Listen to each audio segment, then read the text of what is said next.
পটল তো আমরা অনেকে অনেক রকমভাবে খেয়ে দেখি। একবার যদি এরকমভাবে খাওয়া যায়, আশা করি খুবই ভালো লাগবে। অবশ্যই ভালো লাগবে। তো যাই হোক, নমস্কার বন্ধুরা, সবাই কেমন আছো? আশা করছি ভালোই আছো। আমিও খুব ভালো আছি। তো আজকে আবারও একটা রেসিপি নিয়ে চলে এলাম তোমাদের সঙ্গে শেয়ার করব বলে। তো আজকে বানিয়েছি পটলের কোরমা।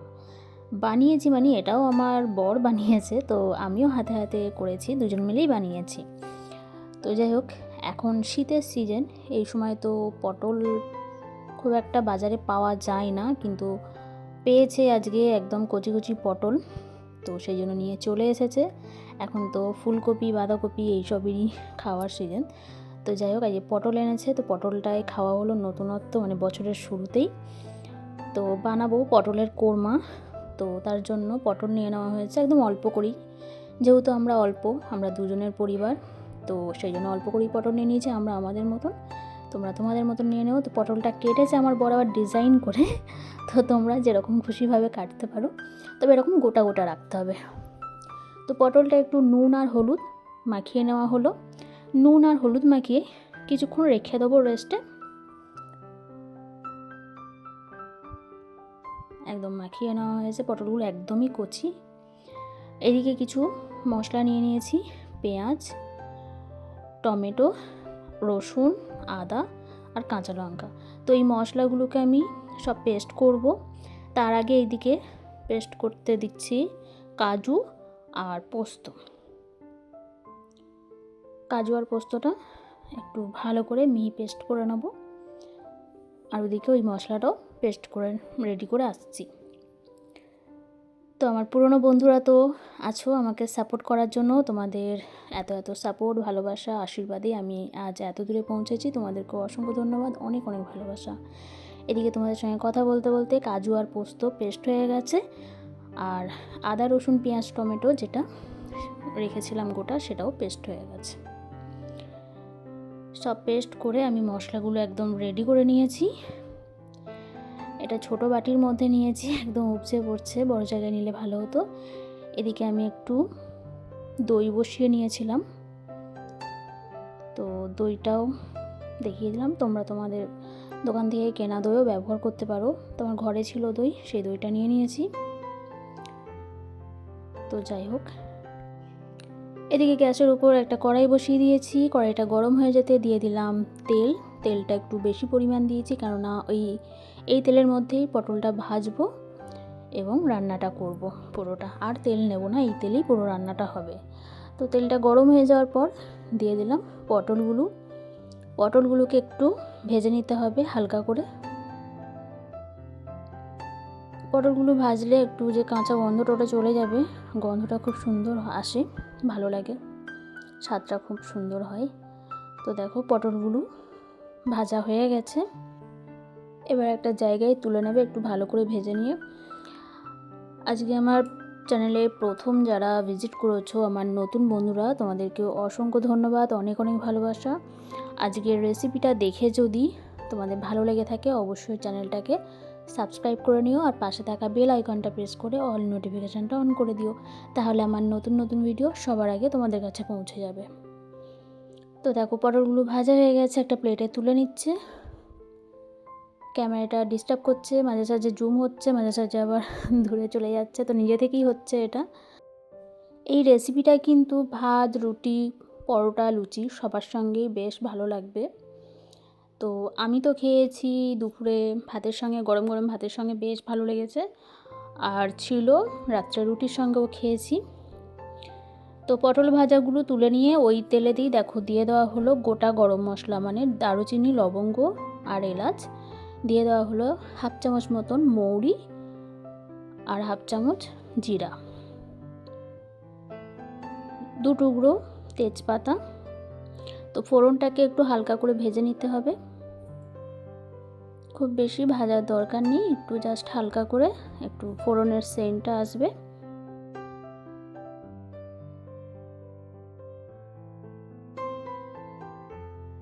ফোড়নটা ভাজা হয়ে গেছে আর বেশ সুন্দর একটা সেন্ট এসেছে। তো এবার দিয়ে দিল পেঁয়াজ কুচি, তো পেঁয়াজগুলো একটু বড় বড় করেই কেটেছে, তোমরা একটু ছোটো ছোটো করে কেটে নিও, আরও সুন্দর লাগবে দেখতে। তো যাই হোক, পেঁয়াজ তো ভাজার পর গলে সিদ্ধ হয়ে যায়, মিশেই যায়। তো তাহলেও একটা ছোটো ছোটো করে কাটলে আমার মনে হয় আর একটু ভালো হবে। তো যাই হোক, এবার পেঁয়াজগুলোকে একটু লাল লাল করে ভেজে নেবে।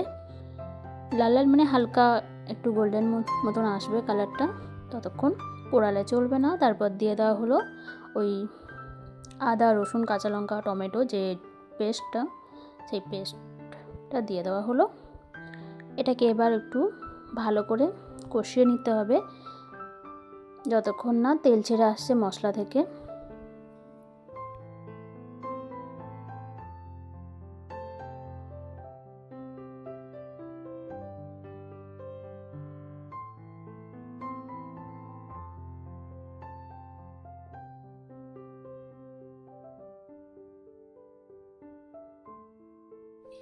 মশলাটা কষানো হয়ে গেছে, দেখেই বোঝা যাচ্ছে, দেখো তেল ছেড়ে এসেছে।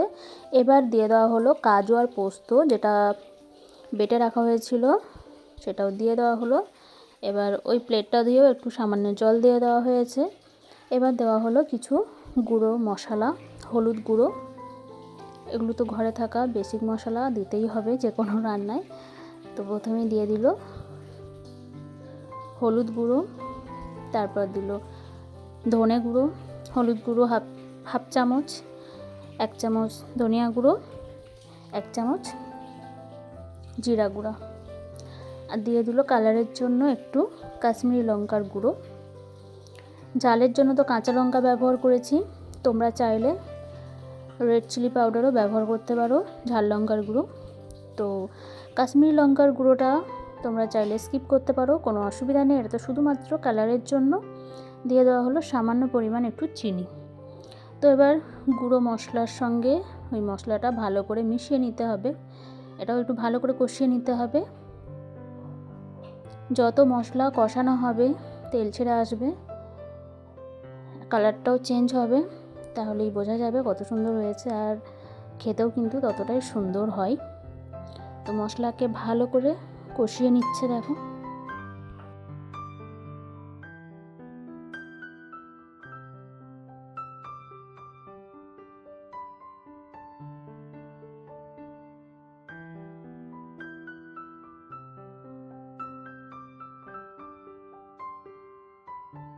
মশলাটাও দেখো কষানো হয়ে এসেছে, এটা দেখো বেশ তেল ছেড়ে এসেছে। এবার দিয়ে দেবো একটু দই, দইটাকে তো ডাইরেক্ট দিয়ে দেওয়া হয়েছে, তোমরা চাইলে একটু ফেটিয়ে নিয়ে দিতে পারো, তবে এইভাবেও দেওয়া যায়। সেই ক্ষেত্রে গ্যাসের ফ্লেমটা একদম লো করে দিতে হবে, বা বন্ধ করে দিয়ে মেশালে কিন্তু দইটা কাটে না। তো এইভাবে দইটাকেও ভালো করে মিশিয়ে নিতে হবে। যত কষানো হচ্ছে আর মশলা পড়ছে, দেখো কালারটা কতটা সুন্দর আসছে, আস্তে আস্তে চেঞ্জ হয়ে যাচ্ছে পুরো রঙটা। এবার দিয়ে দেবো পরিমাণ মতন একটু নুন। নুনটা তোমরা লক্ষ্য করেছো আমি প্রথম থেকে দিইনি, তো সেই জন্য এখন দিয়ে দিলাম। তো নুনটা নিয়েও একটু ভালো করে মিশিয়ে নিতে হবে। ঘরে মাছ মাংস না থাকলে বা মাছ মাংস না খেতে ভালো লাগলে এই রেসিপিটা ট্রাই করে দেখতে পারো। এই রেসিপিটা এতটাই দুর্দান্ত হয় যে মাছ মাংসকেও হার মানাবে।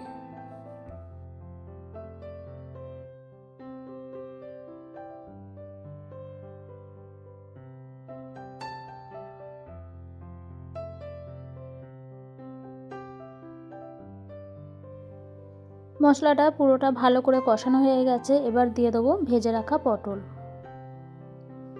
এরকমভাবে কিন্তু পটলের যে দোরমা সেটাও এরকমভাবেই অনেকটা হয়, তোমরা এইভাবেও করতে পারো। সেক্ষেত্রে পটলের ভেতরের যে দানাটা ওটা বার করে নিতে হবে, আর ভেতরে পুর ভরতে হবে। গ্রেভিটা অনেকটা একই রকমভাবেই হবে। তো পটলটা দিয়েও আমি একটু ভালো করে মিশিয়ে নেব। এটা একটু শুকনো শুকনো করব, সেই জন্য আমি জল ব্যবহার করছি না। তোমরা যদি একটু পাতলা মানে ঝোল খেতে চাও, তো সেক্ষেত্রে তোমরা তোমাদের পরিমাণ অনুযায়ী ঝোলটা করে নেবে। আমি তো শুকনো শুকনো করেছি, সেই জন্য জলটা একদমই সামান্য পরিমাণ দিয়েছি। দেখো এটাও কিন্তু বেশ দুর্দান্ত স্বাদের হয়েছিল, অসাধারণ হয়েছিল খেতে। ভাত, রুটি, লুচি, পরোটা সব কিছুর সঙ্গে খাওয়া যায় এমন একটা রেসিপি। এটা নিরামিষভাবেও করা যায়, নিরামিষের দিনে শুধু রসুন পেঁয়াজটা স্কিপ করবে, বাদবাকি সব একই থাকবে মশলা। রেডি হয়ে গেছে রেসিপিটা। এবার দিয়ে দেওয়া হলো কাসুরি মেথি। কাসুরি মেথিটা একটু হাতে রগড়ে নেওয়া হয়েছে প্রথমে, তার উপরে ছড়িয়ে দেওয়া হলো। রগড়ে নিয়ে উপর দিয়ে দেওয়া হলো, আর দিয়ে দেওয়া হলো একটু ধনেপাতা। এই দুটো কিন্তু দিতেই হবে, এই দুটোর জন্যই গন্ধটা আরও সুন্দর আসছে। তো এইগুলো দিয়েও একটু ভালো করে মিশিয়ে নিতে হবে।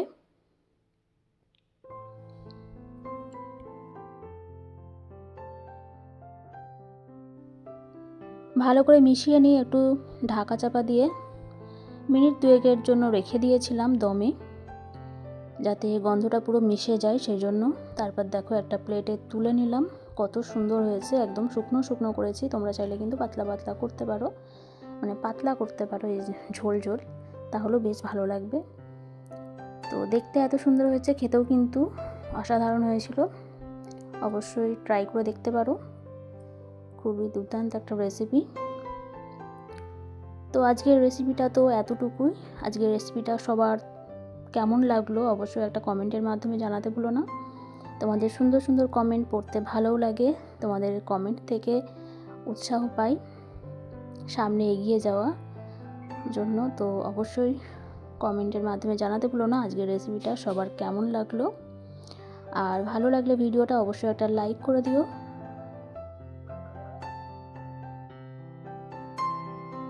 আজকের রেসিপিটা এতটুকুই, দেখা হবে পরের একটা রেসিপির সঙ্গে। তো ততক্ষণ সবাই তোমরা খুব খুব ভালো থেকো, সুস্থ থেকো। এতক্ষণ ধৈর্য সহকারে আমার এই ভিডিওটা দেখার জন্য সকলকে অসংখ্য ধন্যবাদ, অনেক অনেক ভালোবাসা। টাটা।